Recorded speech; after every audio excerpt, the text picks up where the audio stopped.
Chỉ sau một ánh mắt, tôi nguyện gả cho người mình từng cố đẩy đi, hủy hôn xong đi ba xả stress, ai ngờ gặp lại Crash quốc dân, từng chơi trò lưu manh để hủy hôn, giờ thành bạn gái tổng tài đẹp trai số 1, gia đình bắt tôi đi liên hôn. Tôi không đồng ý. Mỗi ngày lại bày thêm chiêu trò để trêu chọc đối tượng liên hôn. Đồ ngốc, đoán xem tôi dùng gì để trêu cho anh. Chiếc đồng hồ này không tệ chút nào.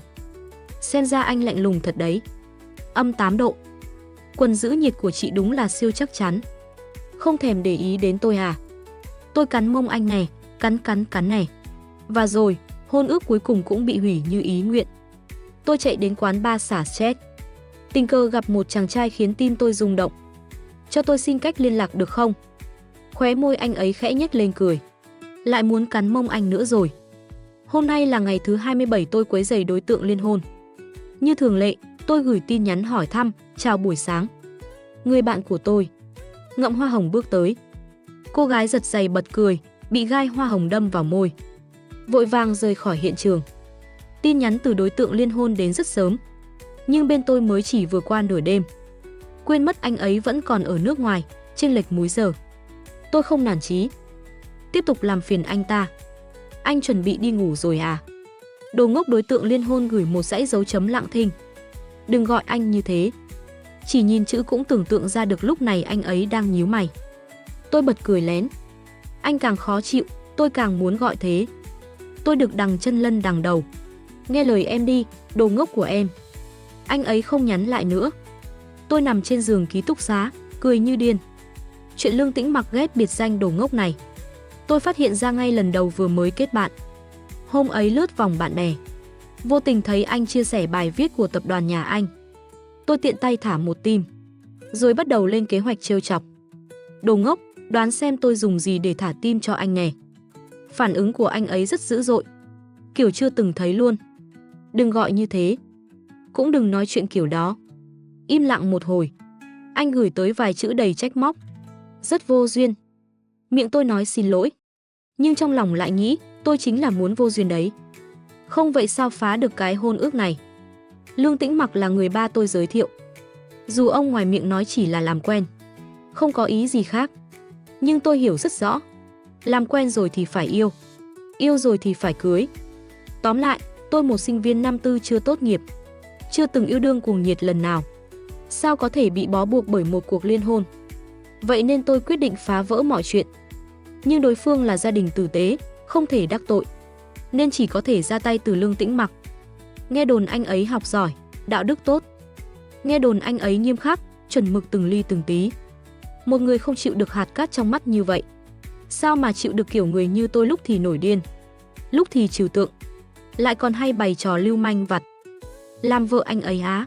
Đừng mơ. Vậy là một kế hoạch quấy rối được hình thành. Giờ đây, Lương Tĩnh Mặc vẫn chưa nhắn lại. Tôi lén lút gửi tiếp một tin, anh đang làm gì thế? Anh gửi lại một tấm hình. Trên sàn là vali đen mở bung. Bàn tay xương khớp rõ ràng của anh lọt vào khung ảnh. Móng tay cắt gọn, sạch sẽ. Trên tay anh còn cầm một chiếc khăn quàng len mềm mại. Anh nói, đang sắp xếp hành lý. Ánh mắt tôi rơi vào chiếc đồng hồ đắt tiền của anh. Tiếp tục làm phiền. Đồng hồ đẹp đấy, cho tôi xem chút nào. Anh lại gửi 6 dấu chấm. Con gái sao không biết giữ kẽ chút vậy? Tôi phá lên cười, ung dung lăn qua lăn lại trên chiếc giường ký túc xá. Tôi gõ chân đáp lại. Không cho xem thì thôi. Đồ keo kiệt. Bỗng nhiên Lương Tĩnh Mặc nói. Tôi sắp về nước. Tôi trợn tròn mắt. Nụ cười đông cứng nơi khóe miệng. Trong đầu chỉ còn hai chữ, chết rồi. Tin Lương Tĩnh Mặc sắp về nước, chẳng khác nào sét đánh giữa trời quang. Tôi nhất thời không biết phản ứng thế nào. Anh ở nước ngoài yên ổn thế kia, sao lại muốn về nước? Còn chọn đúng lúc này để về. Tôi tưởng tượng đến cảnh sau khi anh về nước, cả hai bị bố mẹ ép gặp mặt, rồi cưới nhau, động phòng. Tim như ngừng đập luôn. Tôi lập tức gọi cho anh. Trong trí nhớ, đây là cuộc gọi đầu tiên giữa bọn tôi. Lương Tĩnh Mặc do dự hồi lâu, cuối cùng cũng bắt máy. Giọng anh bất ngờ êm tai. Anh sao lại về nước lúc này? Tôi hỏi thẳng. Anh tốt nghiệp rồi. Tôi cầu mong trong lòng. Tốt nghiệp thì sao phải về? Lương Tĩnh Mặc im lặng một chút, rồi khẽ cười. Về tiếp quản công ty. Có vấn đề gì sao? Với anh thì không, nhưng với tôi thì là vấn đề rất lớn. Tôi lòng như lửa đốt. Nghe anh nhẹ giọng nói tiếp. Hơn nữa, bọn mình cũng nên gặp mặt một lần, phải không? Tôi theo phản xạ định đáp. Gặp cái gì mà gặp? Nhưng câu đó quá gắt. Không thích hợp lúc này. Lương Tĩnh Mặc có thể nghĩ rằng tôi không phù hợp làm vợ anh, nhưng không thể nghĩ là tôi không muốn liên hôn. Không thì ba tôi sẽ xử đẹp tôi mất. Tôi nhịn rồi lại nhịn. Cuối cùng mở lời, bao giờ anh về? Thứ Bảy này. Tôi nhẹ đáp, tức là tôi chỉ còn 3 ngày để khiến anh từ bỏ ý định này. Mấy hôm nay, tôi dồn hết sức để quấy rầy Lương Tĩnh Mặc. Trước đây tôi nhắn anh không REP thì thôi. Giờ không REP thì tôi phát rồ ngay trong khung chat. Anh không trả lời tôi 1 phút, tôi có thể tha cho anh 1 lần. 10 phút không trả lời, tôi vẫn có thể tha cho anh 1 lần. 1 tiếng không trả lời, tôi vẫn có thể tha cho anh 1 lần. Nhưng làm ơn nhớ kỹ, tôi là mỹ nữ chứ không phải người chuyên đi thang ngựa. Sự lạnh lùng của anh đúng kiểu Dương Vô Cực. Không thèm để ý đến tôi, đúng không? Tôi lén đánh giấm sữa nhỏ một cái. Bụt bụt bụt bụt bụt bụt thối chết anh luôn. Vẫn không trả lời đúng không? Tôi lại lén đánh thêm một cái bụt bụt. Tôi cắn mông anh nè. Cắn cắn cắn cắn cắn. Cắn chưa xong, người biến mất bấy lâu rốt cuộc cũng xuất hiện lại. Anh ấy nói, cắn xong chưa? Anh ta làm sao mà bình tĩnh đến thế? Ngay cả bản thân tôi còn thấy mình không bình thường nữa là. Chẳng lẽ anh ấy không thấy thế sao? Tôi định dò xét thử xem Lương Tĩnh Mặc nghĩ gì.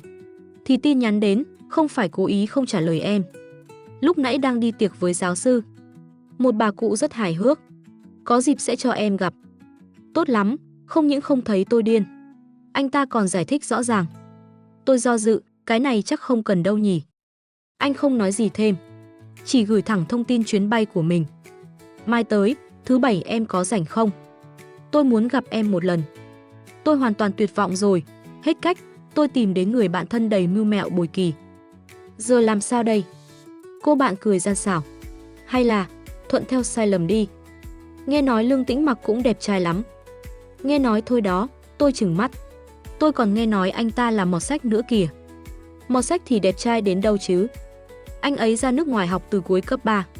Còn ba tôi thì chẳng hề quan tâm đến ngoại hình của đối tượng liên hôn. Nên cho đến giờ, tôi vẫn không biết Lương Tĩnh Mặc trông thế nào. Tấm ảnh duy nhất tìm được là ảnh thẻ từ thời trung học của anh ấy. Mày kiếm mắt sáng, môi hồng răng trắng, đúng kiểu trai ngoan. Non nớt đến mức tôi chẳng nảy sinh được tí cảm xúc nào. Thật sự luôn. Bạn thân tôi hưng phấn nắm tay. Có người tận mắt gặp rồi. Nói đẹp đến mức muốn cưới luôn tại chỗ. Tôi chán chường nằm vật ra ghế sofa. Thế thì để anh ấy luôn đi. Bạn thân thấy tôi quyết tâm, ngẫm nghĩ một hồi rồi nảy ra ý. Chúng ta từng quay clip đi chơi ở quán bar. Dưới ánh đèn mờ mờ, những nam người mẫu đẹp trai đứng ngồi đủ kiểu. Từng cử chỉ đều mê hoặc lòng người. Say mê phóng túng. Cảnh tượng đúng kiểu gợi cảm tột độ. Cô ấy nói, gửi cho Lương Tĩnh Mặc đi. Nếu anh ta phản hồi, thì bảo là gửi nhầm. Tôi lập tức hiểu ý. Nếu như kiểu là lời quyến rũ không làm anh ta rút lui, thì tôi sẽ chơi bài hư hỏng rõ ràng. Kiểu người nghiêm túc chính trực như Lương Tĩnh Mặc chắc chắn không chấp nhận một người vợ như vậy. Tôi liền chuyển tiếp đoạn video cho anh ấy, kèm lời: ái chà, đối tượng liên hôn của tôi sắp về nước rồi. Phiền chết đi được. Phải tranh thủ quậy một chút trước khi anh ấy về. Sau khi gửi đi, tôi và bạn thân cùng chăm chú nhìn màn hình. Không ngờ Lương Tĩnh Mặc REP ngay lập tức. Tôi làm theo kế hoạch gõ chữ, xin lỗi, gửi nhầm người. Lương Tĩnh Mặc đáp, thế thì em có thể thu hồi lại. Tôi không thèm. Thu hồi rồi thì anh còn nhìn thấy cái gì nữa. Tôi ngồi chờ phản ứng của anh. Nhưng anh lại không phản ứng gì cả. Từng phút trôi qua, không một tin nhắn hồi âm, thậm chí không đề cập đến chuyện đó. Tôi vô vọng nhìn bạn thân. Cô ấy cũng ngơ ngác nhìn tôi. Hay là, thôi thì chấp nhận đi. Anh ta có vẻ cũng dễ chịu đấy. Phản ứng của Lương Tĩnh Mặc khiến tôi cực kỳ khó hiểu. Theo lý mà nói, biết đối tượng liên hôn của mình là kiểu con gái thích ăn chơi, dù không hủy hôn ngay, ít nhất trong lòng cũng phải có chút khúc mắc chứ. Nhưng Lương Tĩnh Mặc lại chẳng mảy may lay động. Tôi thật sự không chịu nổi nữa. Lặng lẽ thử dò hỏi, anh dọn hành lý xong chưa? Lương Tĩnh Mặc, Tôi chớp chớp mắt. Thêm một câu, hôm nay chơi mệt quá. Lương Tĩnh Mặc, vậy nghỉ sớm đi. Tôi chớp mắt lần nữa. Vẫn không hiểu nổi. Anh ấy làm sao có thể bình tĩnh đến thế? Chẳng lẽ anh ấy cũng là kiểu thích ăn chơi? Tôi hỏi, bình thường anh có đi chơi không? Lương Tĩnh Mặc, không. Quán bar ồn ào quá. Tôi thích ngủ hơn. Chuẩn với ấn tượng ban đầu về anh ấy. Nhưng cũng khiến tôi càng thắc mắc hơn. Đã không chịu nổi tiếng ồn trong quán bar, sao lại chịu được kiểu quấy rầy ồn ào như tôi? Tin nhắn tiếp theo của Lương Tĩnh Mặc thổi bay mọi nghi ngờ trong tôi. Anh hỏi, em không muốn liên hôn à? Tôi sốc đến dựng tóc gáy. Nỗi sợ bị ba ép liên hôn, tôi phản ứng theo bản năng. Không phải, không có đâu. Anh đừng nói bừa. Lương Tĩnh Mặc gọi thẳng đến. Giọng nói có chút ý cười. Em nói thật đi. Tôi không mách đâu. Có lẽ do giọng anh quá dịu dàng. Trong khoảnh khắc đó tôi bỗng cảm thấy, thật ra nói thật ra cũng không sao. Tôi vừa định lên tiếng thì não bộ lập tức cảnh báo, ảnh là Lương Tĩnh Mặc. Làm sao anh ta có thể là thỏ non dễ lừa? Nhưng anh ấy lại như đã nhìn thấu tôi. Nói thẳng là không muốn liên hôn. Hay là không muốn liên hôn với tôi? Tôi căng thẳng đến mức phải nuốt nước bọt. Lương Tĩnh Mặc lại nói, không muốn nói thì thôi. Ban đầu tôi tưởng em không muốn, thì hôn ước có thể hủy bỏ. Tôi vội vàng gọi với, khoan đã. Anh cười, sao thế? Cuối cùng cũng lộ vẻ ngượng ngùng à? Anh phát hiện ra từ khi nào vậy? Đoạn video em quay ở quán bar. Có một giây quay trúng chiếc đồng hồ treo tường. Hiển thị thời gian là mấy ngày trước. Anh nói, em không để ý sao? Quả thật là tôi không để ý. Tôi hít một hơi lạnh, chỉ vì cái này thôi sao? Không phải, anh nói, khi nói chuyện với em luôn giữ khoảng cách. Không hề tò mò về bất cứ điều gì của tôi. Chỉ chăm chăm thể hiện nét quyến rũ độc đáo của mình. Tôi thật sự muốn cảm ơn anh vì đã đánh giá sự dị biệt của tôi một cách uyển chuyển đến thế. Chuyện đã tới nước này rồi, tôi cũng chẳng cần giấu nữa. Bèn thẳng thắn, đúng là không muốn. Mà chắc anh cũng chẳng muốn đâu nhỉ. Thời đại nào rồi mà còn bắt sinh viên chưa tốt nghiệp phải liên hôn? Tôi còn chưa từng yêu đương lần nào mà. Lương Tĩnh Mặc bật cười. Thật ra tôi cũng không phản cảm. Tim tôi bỗng trùng xuống. Lại nghe anh nói tiếp, nhưng nếu em không muốn, vậy thì hủy thôi. Tôi kinh ngạc trợn to mắt. Không ngờ Lương Tĩnh Mặc lại nói chuyện dễ nghe như thế. Thật không? Thật sự có thể hủy à? Thật sự có thể hủy sao? Lương Tĩnh Mặc gật đầu. Phía trưởng bối, để tôi lo.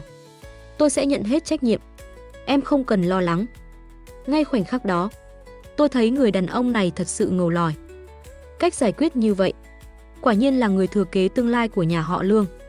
Tôi hào hứng. Vậy nói là làm nhé. Lương Tĩnh Mặc không chỉ quyết đoán, mà hành động cũng rất dứt khoát. Ngày hôm sau, tôi nhận được cuộc gọi từ ba. Ông nói hôn ước đã hủy. Gần đây không cần tiếp xúc với Tĩnh Mặc nữa. Giọng ông nghe không có vẻ gì là tức giận. Tôi giả vờ không biết, sao vậy ạ? Phía Tĩnh Mặc đề nghị à? Ba nói, nó bảo muốn tập trung vào việc quen với công việc trong công ty. Tạm thời chưa nghĩ đến chuyện hôn nhân. Trong lòng tôi âm thầm bái phục Lương Tĩnh Mặc, đúng là có nghĩa khí. Miệng thì làm ra vẻ tiếc nuối. Vậy à, thôi được. Ba lại an ủi. Nhưng con à, con cũng đừng nản. Vẫn còn cơ hội mà. Nghe nói Tĩnh Mặc có ấn tượng rất tốt với con. Sau này nếu nó muốn kết hôn, chắc chắn con là lựa chọn số 1 đấy. Không cần đâu ạ. Tôi dứt khoát cúp máy. Sợ ba lại bày trò để tôi tiếp xúc với Lương Tĩnh Mặc. Mọi phiền não đã được giải quyết xong xuôi. Tôi nằm lăn trên giường ký túc xá, vừa chơi điện thoại vừa thư giãn. Trong danh bạ, người ghim đầu tiên vẫn là Lương Tĩnh Mặc. Nghĩ đến việc sau này không cần liên lạc nữa, tôi liền gỡ ghim ngay. Ngay sau đó, tin nhắn từ bạn thân nhảy ra. Tối nay đi chơi không? Trái tim hân hoan của tôi đang thiếu chỗ bung xõa. Tôi nhắn lại, đi đâu? Quán bar lần trước à? Nghe nói gần đây có đợt tuyển mới. Nhóm người mẫu mới nhảy cực đỉnh. Không gì hợp để ăn mừng hơn việc ngắm nam thần nhảy múa. Tôi lập tức đồng ý. Ok, đến đón tôi nhé. Khi đến quán bar thì vừa đúng lúc đông vui nhất. Dùng từ cực phẩm để miêu tả cũng không quá đáng. Bạn thân dẫn tôi đến khu ghế đặt trước, giải thích rằng 10 giờ sẽ có tiết mục biểu diễn. Xem xong rồi lên tầng 2. Tôi gật đầu. Mọi chuyện để cậu ấy sắp xếp. Âm nhạc như muốn xé tai. Bạn thân đã nhảy ùa vào sàn, vừa nhảy vừa liếc mắt đưa tình với tôi. Tôi cười rồi bóc hạt rẻ cười. Kết quả làm rơi trúng một đôi giày thể thao trắng. Tôi ngẩng đầu lên, gặp một khuôn mặt trẻ trung. Cậu ấy gãi đầu. Chị gái xinh đẹp, có thể cho xin info không? Tôi lắc đầu. Cậu ta bĩu môi nũng nịu. Làm ơn mà cho đi mà. Tôi vẫn lắc đầu. Cậu ta mới tiếc nuối bỏ đi. Tôi tiếp tục bóc hạt. Người đến bắt chuyện lại xuất hiện, khiến tôi muốn hét lên là. Chỉ trong vài phút bạn thân nhảy nhót, tôi đã từ chối tới 7 người. Bạn thân thở hổn hển trở về bên cạnh. Tôi kinh ngạc nhìn cậu ấy. Hiệu suất kết bạn ở quán bar đỉnh thế luôn hả? Cậu ấy nốc cạn một ly, cười toe. Nhiều người thế, không có ai lọt vào mắt xanh hả? Tôi lắc đầu, vẫn còn trong cơn ngỡ ngàng. Cậu ấy véo má tôi. Hôn ước cũng hủy rồi, còn không phải muốn yêu một trận thật cuồng nhiệt sao? Cậu ấy vung tay quét một vòng quanh bar. Thấy ai được mắt thì tiến lên. Ngại thì để tôi đi xin info cho. Bị khí thế mạnh mẽ đó cuốn theo, tôi bất giác cũng mạnh dạn hơn. Nếu còn không yêu, thì lại bị ba sắp xếp cho đi liên hôn mất. Nghĩ vậy, tôi càng tích cực lướt tìm gương mặt hợp gu trong quán. 10h, tiếng nổ bụp vang lên trong quán. Kéo theo là một tràng hò reo phấn khích. Mọi ánh mắt đều đổ dồn về sân khấu. Riêng ánh mắt tôi lại bị hút về cầu thang nơi góc tối. Có người đang bước xuống từ đó. Anh mặc quần tây xám đậm, chất vải cao cấp. Dưới ánh đèn mờ của quán bar, vẫn ánh lên vẻ sáng bóng. Phản ứng đầu tiên của tôi là chân người này dài ghê. Tầm mắt không kìm được mà di chuyển lên trên. Chiếc áo sơ mi sọc xanh ôm vừa người, hai cúc trên để mở, lộ ra xương quai xanh đầy tinh tế. Làn da trắng mịn nơi cổ, toát lên vẻ nho nhã thanh tú. Theo bản năng, tôi nghĩ anh ấy chắc dáng người mảnh khảnh. Nhưng khi anh bước đi thì những đường cơ ẩn hiện dưới lớp sơ mi và quần tây khiến tôi càng thêm bối rối. Cuối cùng ánh mắt tôi cũng dừng lại trên gương mặt anh. Trong vài giây đó, tôi quên cả chớp mắt. Phải diễn tả cảm giác này thế nào đây? Nếu kiếp này bắt buộc phải kết hôn, tôi muốn người đó là anh. Bạn thân đã hoàn toàn chìm vào tiết mục 10 giờ ở quán bar. Còn tôi thì hoàn toàn đắm chìm trong sức hút của người đàn ông trước mặt. Anh lướt qua đám đông, nhíu mày một cách khẽ khàng, bước đến gần tôi bằng dáng vẻ nghiêm trang, độc lập như đang làm lễ. Tôi nghĩ mình phải nắm lấy cơ hội này. Khi anh chuẩn bị đi ngang qua chỗ tôi chặn lại. Lần đầu tiên trong đời tôi chủ động bắt chuyện.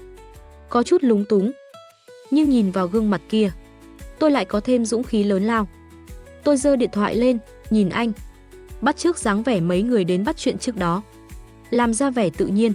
Anh ơi, có thể cho em xin info được không? Anh cúi đầu nhìn tôi, ánh mắt rơi trên gương mặt tôi. Rất lâu sau mới khẽ cười. Em có info của anh rồi mà. Tôi ngơ ngác chớp mắt. Nghe thấy anh nói, tối qua tụi mình còn trò chuyện nữa đấy. Em quên rồi à? Anh là Lương Tĩnh Mặc. Trời ạ, tôi không biết phải hình dung cảm giác lúc đó thế nào nữa. Cái người mà tôi vừa mới từ chối liên hôn ngày hôm qua, lại chính là anh chàng khiến tôi mê mẩn hôm nay.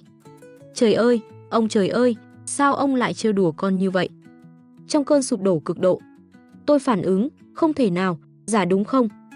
Anh nhướng mày, không tranh cãi, chỉ lấy điện thoại từ túi quần, mở phần ghim đầu chính là tôi, gửi một dấu chấm kết liễu sinh mạng tôi.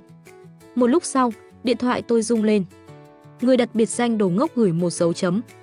Tôi hoàn toàn tuyệt vọng. Lương Tĩnh Mặc cười khẽ. Có vẻ em thật sự rất thích biệt danh đó nhỉ? Tôi ngẩng đầu nhìn gương mặt anh. Thật sự càng nhìn càng thấy đẹp. Tôi chưa từng có cảm giác thế này. Chỉ cần nhìn anh thôi là tim đã đập thình thịch. Nhưng sao anh lại là đối tượng liên hôn mà tôi vừa hủy bỏ chứ? Tôi tò mò, anh nhận ra em bằng cách nào? Người nhà anh từng cho xem ảnh em rồi. Không công bằng chút nào. Nhà tôi chưa từng cho tôi xem ảnh anh. Nếu có thì đâu đến nỗi thành ra cảnh ngượng thế này. Nếu biết trước anh đẹp trai thế. Nghĩ tới đây tôi nghiến răng tức giận mà cũng thấy tủi thân. Anh đẹp trai thế sao không gửi ảnh cho em chứ? Không chỉ đẹp trai, mà còn cao hơn 1m8. Dáng người chuẩn. Tay cũng rất đẹp. Lông mi còn dài nữa. Người như anh sao không biết chủ động tí nhỉ? Bình thường tôi kết bạn với đám con trai, chưa tới 3 ngày là người ta gửi đủ ảnh, chia sẻ hết mọi thứ rồi. Anh nhướng mày, nếu anh gửi ảnh, thì kết cục của bọn mình có thay đổi không? Tạm chưa nói đến kết cục có thay đổi hay không.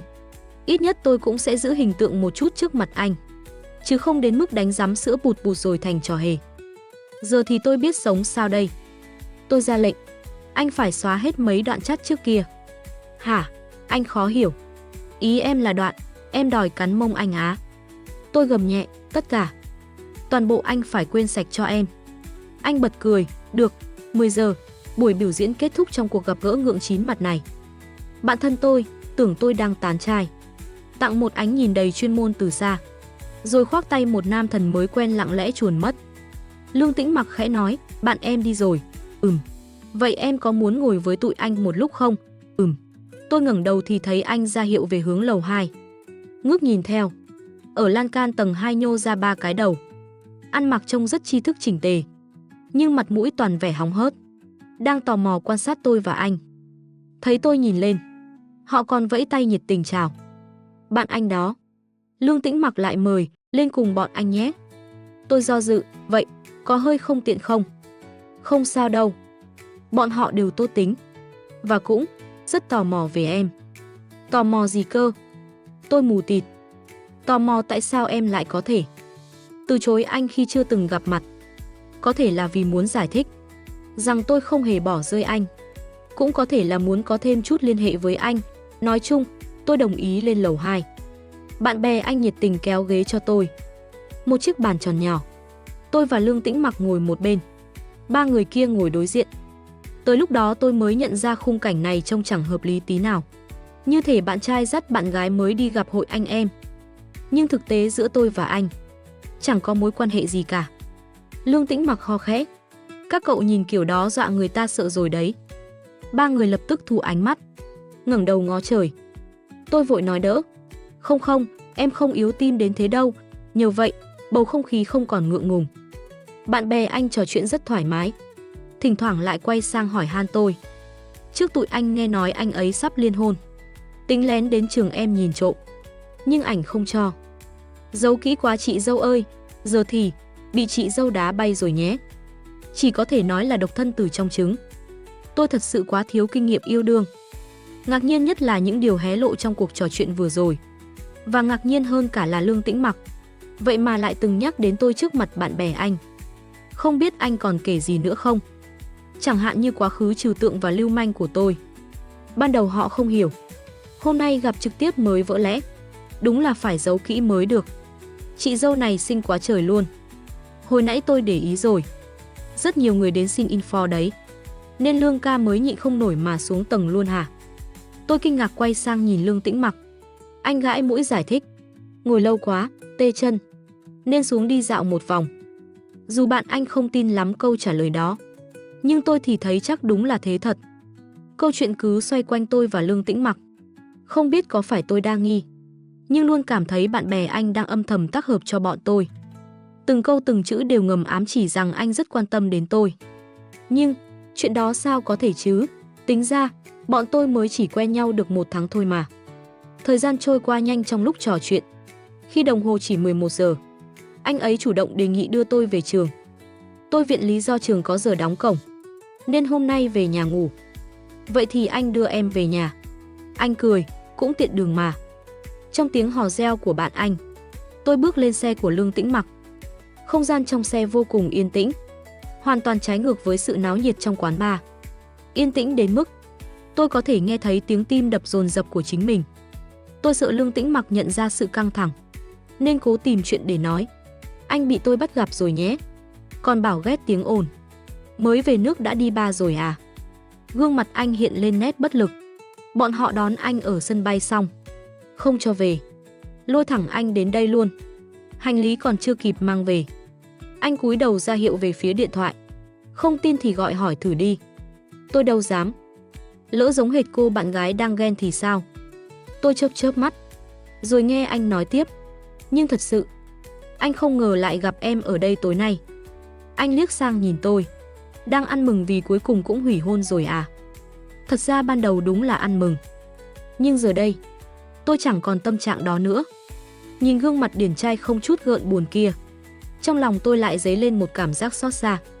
Xem như vậy đi, tôi bối rối vân vê ngón tay. Anh cười khẽ. Không làm vợ chồng được thì làm bạn được không? Đèn đỏ phía trước. Anh dừng xe. Trong ánh sáng nhạt nhòa, đôi mắt đen nhánh của anh nhìn thẳng vào tôi. Nếu đã là bạn, thì sau này đừng tránh mặt anh nữa, được chứ? Tôi khẽ rên rỉ trong lòng. Nhưng giờ em đâu muốn làm bạn. Em muốn làm vợ anh cơ mà. Cái gọi là tự đào hố chôn mình. Hôm nay tôi thật sự lĩnh hội sâu sắc. Về đến nhà, việc đầu tiên tôi làm không phải là ngả lưng lên sofa, mà là gọi điện cho ba, người đang ở cách xa nghìn dặm. Ba nói xem, nhà mình còn cơ hội tái lập hôn ước với nhà họ Lương không? Đương nhiên là có. Ba trả lời chắc nịch. Ấn tượng của Tĩnh Mặc với con rất tốt. Sau này nếu nó muốn cưới, con chắc chắn là lựa chọn hàng đầu. Tôi cắt ngang bài diễn văn hào hứng của ba. Ý con là, trong thời gian ngắn ấy. Đáp lại là một khoảng im lặng. Rồi tiếng cười như đã đoán trước từ lâu. Giờ mới không nữa à? Lúc đầu là ai sống chết không chịu hôn nhân sắp đặt. Còn chửi ba là cổ hủ đây. Tôi yếu ớt đáp. Đại, Tĩnh Mặc thật sự rất tốt. Ba đã nhìn chúng thằng bé từ lâu rồi. Giọng ông dịu lại. Nhưng rồi lại chuyển tông. Chuyện tình cảm không thể gượng ép. Thanh niên Hải Thành giỏi giang còn nhiều lắm. Nếu con muốn, ba đi tìm đối tượng khác cho con liền. Tôi dứt khoát. Con không muốn. Cúp máy luôn. Tắm rửa xong, nằm trên giường, trong đầu toàn là hình bóng của Lương Tĩnh Mặc. Tình cảm đến muộn nhưng dữ dội, trào dâng mãnh liệt như sóng biển. 20 mấy năm sống trên đời, tôi chưa từng có cảm xúc như vậy. Rõ ràng chỉ mới gặp nhau một lần, chỉ ở cạnh nhau mấy tiếng đồng hồ, vậy mà trong đầu cứ như chiếu phim. Từng khung hình, từng câu nói, kể cả biểu cảm nhỏ nhất trên mặt anh khi nói chuyện, tôi đều nhớ rõ mồn một. Tôi nhìn trần nhà thở dài, gặm nhấm xong hồi ức, lại bắt đầu lục lại tin nhắn cũ, tìm kiếm quá khứ giữa tôi và anh. Ban đầu anh lịch sự mà xa cách, còn tôi thì như một kẻ điên, cố tình thử thách giới hạn của anh. Thật không muốn thừa nhận, câu xem chim đó đúng là tôi gửi ra. Bằng chứng rành rành trước mắt, tôi chính là một đứa lưu manh, trừu tượng đến tuyệt vọng. Tôi rên rỉ, ôm điện thoại lăn qua lăn lại trên giường. Ngón tay vô tình chạm màn hình, hiện lên dòng chữ, tôi đã vỗ vào đồ ngốc. Tôi bật dậy như lò xo. Ngay sau đó, tin nhắn của Lương Tĩnh Mặc hiện lên. Tôi mím môi, dùng sự trừu tượng để che giấu lúng túng. Chúc ngủ ngon, người bạn của tôi. Ngậm hoa hồng xuất hiện, tựa tường cười quyến rũ. Bị gai hoa đâm vào môi, vội vàng rút lui. Lương Tĩnh Mặc, lần sau đừng ngậm hoa nữa. Toàn bị gai đâm vào miệng. Anh trả lời một cách nghiêm túc, lại khiến tôi cảm thấy dễ thương một cách lạ kỳ. Tôi hỏi lại, vậy thì nên ngậm gì đây? Lương Tĩnh Mặc, chỉ cần em xuất hiện là đủ rồi. Thời gian trôi qua đã lâu, vậy mà câu nói đó vẫn khiến lòng tôi xao động. Tôi rất muốn coi đó là lời tỏ tình, nhưng rõ ràng không phải. Chỉ có thể nói, Lương Tĩnh Mặc là một người cực kỳ dịu dàng. Dịu dàng đến mức có thể bao dung tất cả sự trừu tượng của tôi. Tất cả cái sự trừu tượng trong tôi chỉ khiến tôi càng muốn yêu anh hơn. Từ sau khi Lương Tĩnh Mặc về nước, bọn tôi chưa từng gặp lại, cũng chẳng trò chuyện gì nhiều. Chủ yếu là do tôi không dám. Mấy câu đùa cợt, lưu manh ngày xưa, giờ không còn phù hợp nữa. Tôi cũng không biết nên nói gì với anh. Huống hồ điều quan trọng nhất là tôi muốn theo đuổi anh rồi. Tình cảm đúng là chuyện kỳ lạ thật. Ban đầu, tôi thấy anh thế nào cũng chướng mắt. Ngay cả cái avatar cũng thấy ghét. Nhưng giờ đây, tôi đã vô số lần mở tấm ảnh hoa tulip sơn dầu đó, thầm đoán xem có phải chính tay anh vẽ không. Bảo tôi chủ động bắt chuyện thì tôi chưa làm được, nên chỉ có thể dùng cách câu cá lén lút. Tôi cầm lại cọ vẽ đã bỏ lâu, vẽ một bức tranh phong cảnh sơn dầu, đăng lên vòng bạn bè. Ghi rõ, giá khởi điểm 10 đồng. Bạn bè tranh nhau ra giá. Tôi đang xem rất vui thì tin nhắn riêng của Lương Tĩnh Mặc bật lên ở đầu điện thoại. Bây giờ ra giá còn kịp không? Tôi hoảng loạn mở khung chat với anh. Cá cắn câu rồi. Nhưng phải giữ giá trị một chút. Có nhiều người trả giá lắm đó. Cao giá thì được nha. Lương Tĩnh Mặc, tôi không giới hạn giá. Dù người cao nhất ra bao nhiêu, tôi cũng trả gấp đôi. Tôi nhắm mắt đầy cảm xúc. Dù bản thân cũng không nghèo, nhưng vẫn bị sự chịu chi của anh làm chấn động. Tôi khơi chuyện. Không phải anh cũng biết vẽ sao? Lương Tĩnh Mặc, không bằng em vẽ. Tôi đang lưỡng lự có nên mời anh vẽ chung không? Sợ bị xem là lả lơi. Thì anh đã nhắn. Anh có bức tranh hoa đậm màu vừa nở, rất đẹp. Có thời gian đi vẽ chung nhé. Tôi cười mím môi trả lời. Được chứ. Cứ như thế, tôi và Lương Tĩnh Mặc lại bắt đầu trò chuyện nhẹ nhàng trở lại. Tuy không thường xuyên, nhưng cũng đủ khiến tôi thấy mãn nguyện. Trong những ngày yên ả đó, tới lễ đón tiếp Lương Tĩnh Mặc về nước. Buổi tiệc được tổ chức rất long trọng, vì đây không chỉ là buổi đón tiếp đơn thuần, mà còn là thông báo chính thức. Lương Tĩnh Mặc chính thức gia nhập tập đoàn Lương Thị, cũng chính là công khai thân phận thái tử gia của anh. Anh rất bận đến mức không có thời gian trả lời những câu đùa của tôi. Tôi lo lắng nhìn vào gương.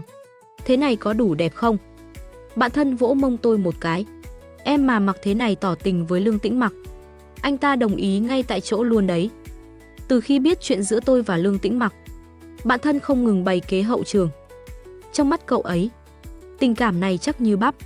Lương Tĩnh Mặc đã cảm nắng tôi từ lâu. Nhưng tôi vẫn không tin. Vì trong mắt bạn thân, đàn ông nào cũng yêu tôi cả. Nhìn vào gương mặt rạng rỡ, má hồng chúm chím, đường cong mềm mại đầy nữ tính. Tôi âm thầm cổ vũ bản thân, phải nhanh chóng thu phục được Lương Tĩnh Mặc. Tôi tới buổi tiệc khá muộn. Trong sảnh, rượu và trò chuyện hòa lẫn. Nhưng ánh mắt tôi đã ngay lập tức bắt được. Giữa đám đông vây quanh, anh mặc bộ vest đen họa tiết chìm, vô cùng vừa vặn, khí chất bức người.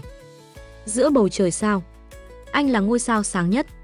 Ba tôi vỗ nhẹ tay tôi, bảo, đi tìm chú Lý nói vài câu đi, rồi con tự kiếm đồ ăn lót bụng nhé. Tôi gật đầu. Bên cạnh Lương Tĩnh Mặc lúc nào cũng có người vây quanh. Tôi ngại chen vào, chỉ đi về khu tiệc đứng, chọn chút đồ ăn. Có người gọi tên tôi. Tôi ngẩng đầu là Giang Dĩ Tuấn, bạn học cấp 3 kiêm bạn cùng trường đại học của tôi. Dù không cùng lớp, nhưng cũng coi như quen biết. Lâu rồi không gặp. Đúng thật. Anh tiến thêm một bước. Cậu càng ngày càng xinh đấy. Cảm ơn, không phải khách sáo đâu.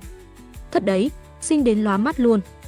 Tôi không biết phải đáp thế nào, đành nói sang chuyện khác.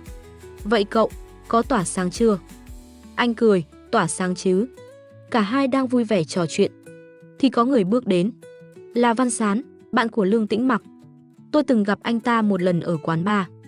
Cuộc nói chuyện từ 2 người biến thành 3 người. Cho đến khi Giang Dĩ Tuấn cáo từ, Văn Sán cũng rời đi sau đó không lâu. Tôi chớp mắt. Và rồi những trùng hợp như thế không chỉ xảy ra một lần. Mỗi lần tôi nói chuyện với bạn khác giới, luôn có bạn của Lương Tĩnh Mặc đi ngang qua, rồi nhập hội một cách tình cờ. Càng lúc càng nhiều trùng hợp, tôi càng không ngăn được suy nghĩ. Lương Tĩnh Mặc, anh không nói lời nào. Nhưng đây là ghen ngầm sao? Nếu đúng thì tại sao hiện tại người có thể gọi là mập mờ với anh cũng chỉ có mình tôi thôi mà. Trong khi tôi còn đang mơ mộng rằng Lương Tĩnh Mặc thật sự thích tôi, thì tin dữ ập đến. Anh vẫn phải liên hôn. Chỉ là người đó không còn là tôi nữa.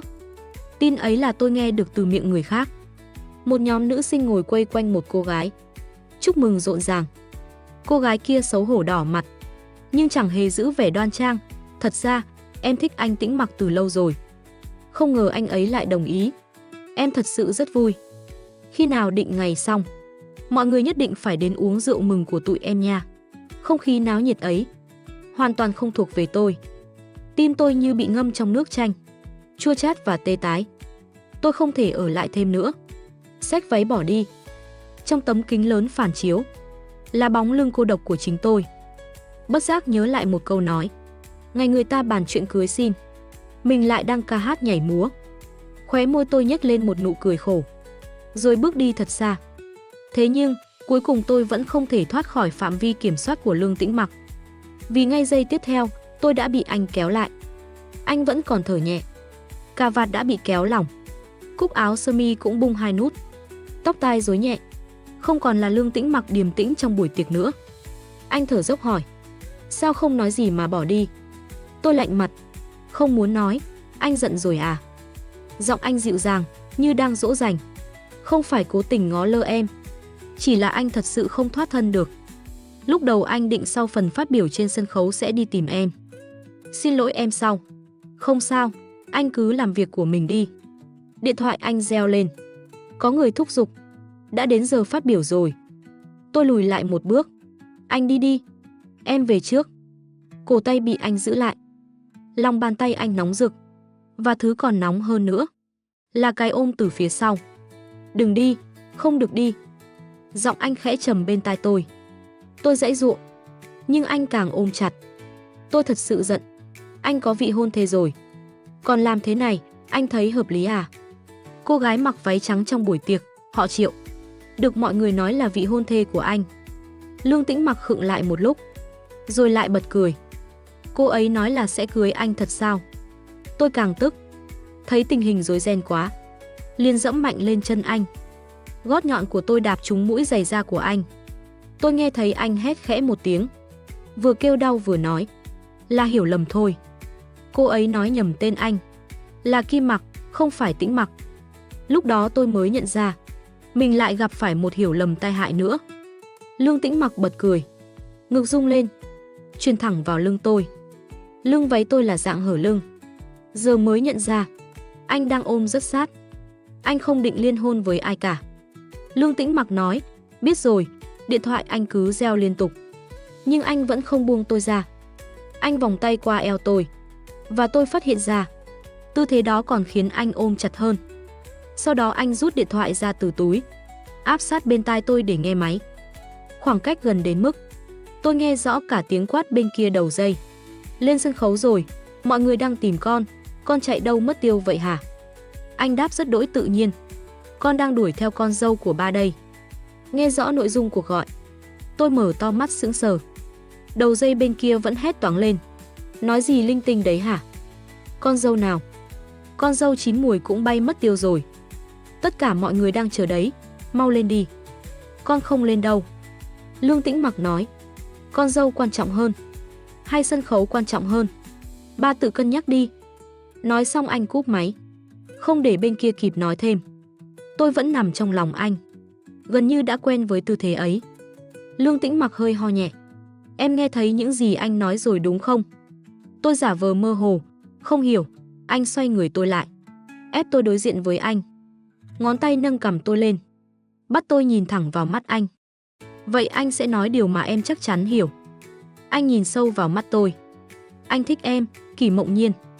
Dưới ánh trăng phủ lên không gian yên tĩnh, anh thì thầm với tôi, anh thích em. Khoảnh khắc mà tôi chờ đợi bấy lâu cuối cùng cũng đến. Toàn thân tôi như có điện chạy qua, tê dại, ngứa ngáy, ngay cả đầu ngón tay cũng run rẩy. Lương Tĩnh Mặc tưởng rằng tôi không phản ứng, có chút nôn nóng. Chúng ta vẫn trò chuyện mỗi ngày.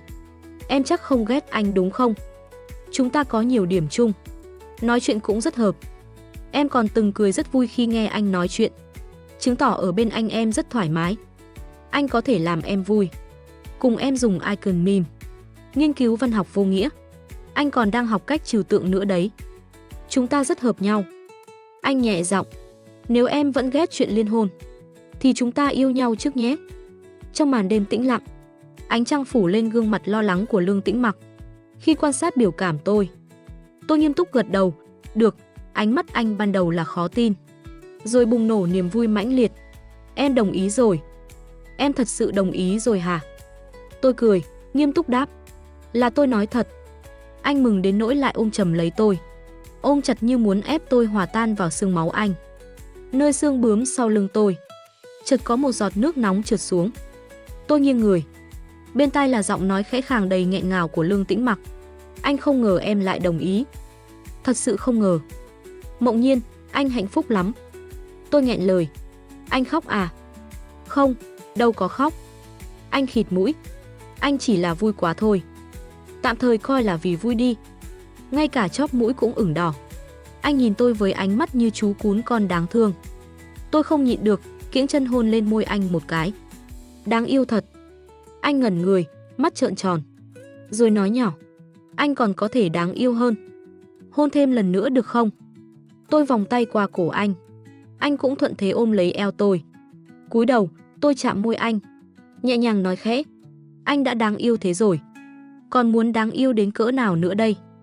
Cái chạm môi ban đầu nhẹ nhàng, rồi dần trở thành nụ hôn quấn quýt mãi không dứt.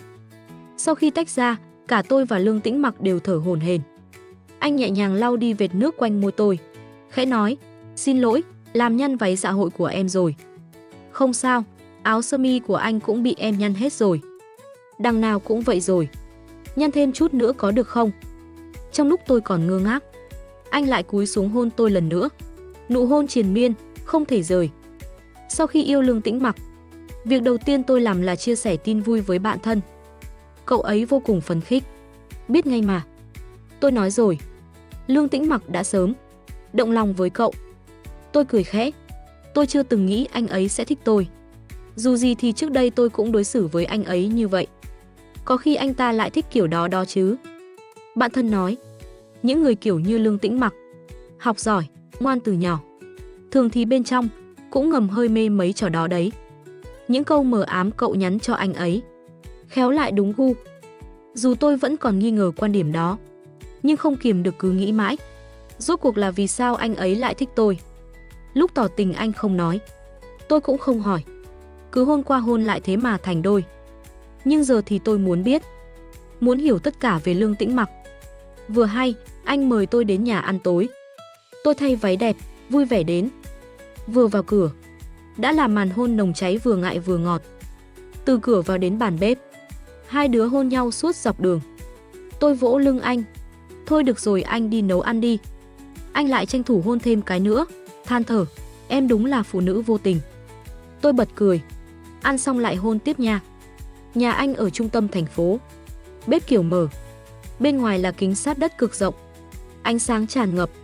Anh quấn tạp dề, đi vòng quanh bếp, khiến tôi bất giác nghĩ tới từ 1+1 style. Tôi chống cằm, ngồi trên ghế cao ở quầy bar hỏi, Lương Tĩnh Mặc, anh bắt đầu thích em từ khi nào vậy?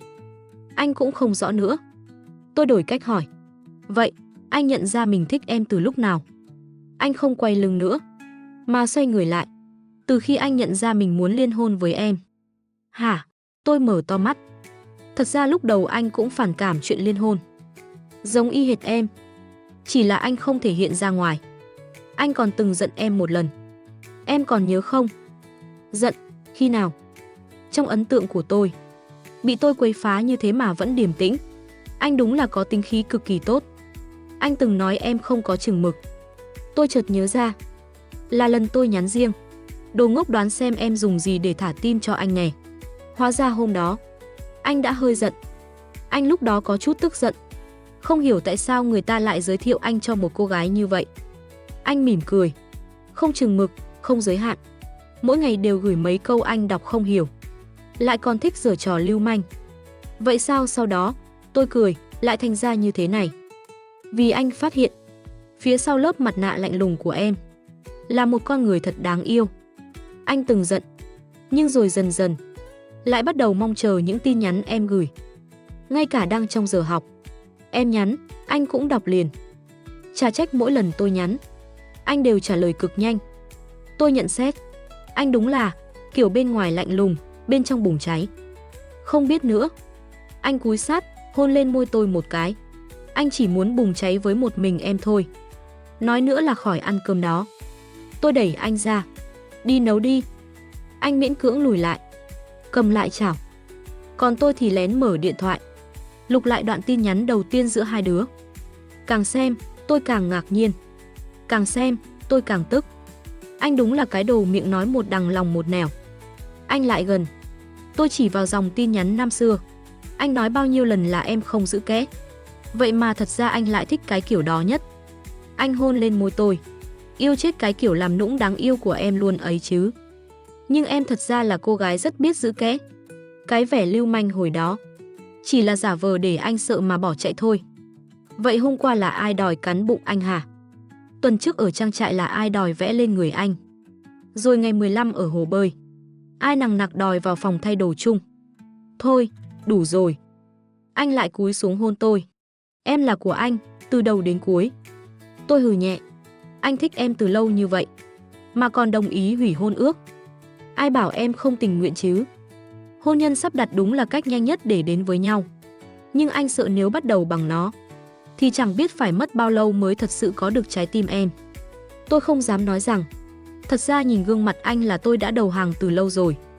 Em ghét liên hôn như thế, nên anh nghĩ cứ làm bạn trước đã. Dù sao lúc đó anh cũng sắp về nước, và anh tin mình sẽ trở thành người em tin tưởng nhất. Tôi nâng cằm anh, cười lả lơi. Vậy làm sao lại thành bạn trai được hả? Anh ngoan ngoãn dụi vào tay tôi, chớp mắt làm nũng. Do chị quyến rũ quá, em không cưỡng nổi. Ánh mắt giao nhau, môi lại tìm đến môi. Và bữa ăn tối đó lại không nấu xong. Lương Tĩnh Mặc lôi điện thoại ở đầu giường ra gọi đồ ăn. Muốn ăn gì nào? Vừa hay lúc đó ba gọi đến. Tôi vô thức đáp. Ăn gì cũng được. Anh lại ân cần đưa cho tôi ly nước. Giọng em hơi khàn rồi, uống nước đi. Tôi nép vào lòng anh. Bắt máy điện thoại. Ba gọi à, con nghe đây. Ba lại tìm cho con một người trẻ tuổi tài giỏi rồi đấy. Là nhị thiếu gia của tập đoàn Hải Sư. Đẹp trai, phong độ, tuấn tú như ngọc. Quan trọng là cậu ấy còn. Lương Tĩnh Mặc đột nhiên siết chặt tay đang ôm cánh tay tôi. Tôi vội ngắt lời ba. Ba ơi, thôi khỏi đi ạ. Ba lập tức phản đối. Không được, cậu này thật sự rất tốt. Ba đã điều tra kỹ càng rồi. Tôi không nhịn được nữa, hỏi thẳng. Vậy, Lương Tĩnh Mặc tốt hơn? Hay cái cậu Hải Sư kia tốt hơn? Đương nhiên là thiếu gia nhà họ Lương tốt hơn rồi. Vậy thì con chọn Lương Tĩnh Mặc. Dứt lời, tôi đưa điện thoại cho người bên cạnh. Anh rất phối hợp. Nghiêm túc nói vào máy. Chào bác, con là Lương Tĩnh Mặc. Tiếng ba tôi vang lên trong điện thoại đầy hoảng loạn. Tôi không nhịn được. Cấu nhẹ vào hông anh. Anh gọi linh tinh gì thế hả? Tên chết tiệt này. Tất cả đều bị anh nghe hết rồi sao? Sau cú điện thoại lộ diện đầy bất ngờ, ba tôi rốt cuộc cũng chịu buông tay. Không tiếp tục sắp đặt những cuộc liên hôn vô nghĩa nữa. Còn tôi thì chính thức tay trong tay bên Lương Tĩnh Mặc. Chẳng phải vì hôn ước, mà là vì tình yêu. Chúng tôi bắt đầu sống những ngày ngập tràn ấm áp, cùng nhau nấu ăn trong căn bếp tràn ánh nắng, dắt tay nhau dạo quanh thành phố đêm, chia sẻ từ tin nhắn ngốc xít cho đến những hoài bão tương lai. Lương Tĩnh Mặc, người từng được gắn mác lạnh lùng, giờ đây là một người đàn ông, biết làm nũng, biết ghen, biết yêu bằng tất cả dịu dàng và kiên nhẫn. Mỗi khi anh áp sát hôn nhẹ lên trán tôi, thì thầm, Mộng Nhiên, đời này anh nhất định không buông em ra nữa đâu. Tôi chỉ cần ôm chặt anh, mỉm cười. Vậy thì anh phải giữ lời đấy, vì em cũng chẳng định rời đi đâu cả. Tình yêu ấy không quá ồn ào, nhưng đủ sâu. Không cần đến những lời thề non hẹn biển, chỉ cần một ánh mắt, một cái nắm tay, cũng đủ để biết chúng tôi chính là định mệnh của nhau. Đến cuối cùng, hôn ước năm xưa chẳng còn quan trọng nữa, bởi vì giữa muôn vàn lựa chọn, anh và tôi đã chọn nhau. Vĩnh viễn là anh, mãi mãi là em. Chúng ta là một đôi. Câu chuyện đã kết thúc tại đây. Cảm ơn bạn đã lắng nghe trên kênh Tiểu Na Audio, nơi mang đến những câu chuyện đầy hấp dẫn và thú vị. Hãy để lại ý kiến của bạn trong phần bình luận. Và đừng quên theo dõi kênh để cập nhật những nội dung mới nhất nhé. Chân thành cảm ơn bạn.